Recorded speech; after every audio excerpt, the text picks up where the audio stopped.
Tartu Observatoorium Tartu Ülikoolil on väga edukas satelliidiprojekt ESCUB-1 projekti näol selja taga. Millised projektid praegu käsil on? Kui nüüd rääkida Tartu Observatooriumi Tartu Ülikooli projektidest, siis esimene peale ESCUB-1 loomulikult on ESCUB-2, mida me tegelikult hakkasime arendama juba mitu aastat enne ESCUB-1 starti.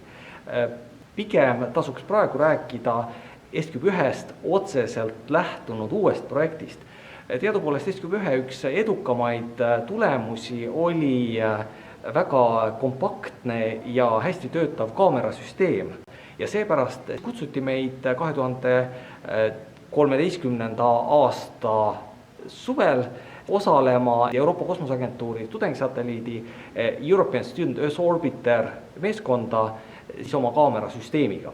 Ja nüüd olemegi siis reaalselt üle 1,5 aasta arendanud elektroonikat, mis peaks viima meid siis 2015. aasta lõpuks kaamera valmimiseni, mis loodetavasti siis umbes aasta hiljem lendab sellise toreda multifunktsionaalse satelliidi pardal kosmosesse. Aga kui sellest kaamerast rohkem spetsiifiliselt rääkida, siis mis sorti kaamera see on ja milliseks otstarbeks see mõeldud on?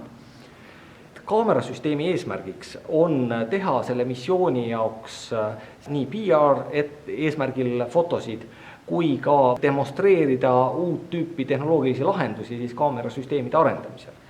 Meile anti ette massi, elektrilise võimsuse ja ruumala piirid, mis võimaldasid tegelikult oluliselt suuremat kaamerat ehitada, kui oli ESCUB-1 pardal olev väga väike selline paari sentimeetrine ja 30-grammine kaamera moodul. Ning seepärast ESEO pardale arendatud kaameras on tegelikult 2 kaamerat. Primaarkaamera lähtub otseselt ESCUB-1 kogemusest ja see oli ka Euroopa Kosmoseagentuuri nõue. Sellele lisaks me teeme siis sekundaarkaamera ehk siis eksperimentaalsema kaamera, millel on oluliselt suurem objektiiv, oluliselt suurem lahutus ja need 2 kaamerat siis peaks niimoodi teineteist täiendama. Nii ESEO primaarkaamera kui sekundaarkaamera on üsna tavalise värvispektriga, ehk siis võib öelda, et nad teevad ilusaid pilte lisaks sellele, et me saame kaamera tehnilist lahendust testida. Pikemaajaline eesmärk, kuhu me tahaks välja jõuda siin Eesti kosmoseprogrammides kaamerasüsteemide osas, on kosmoselaevade lähioperatsioonide monitooring.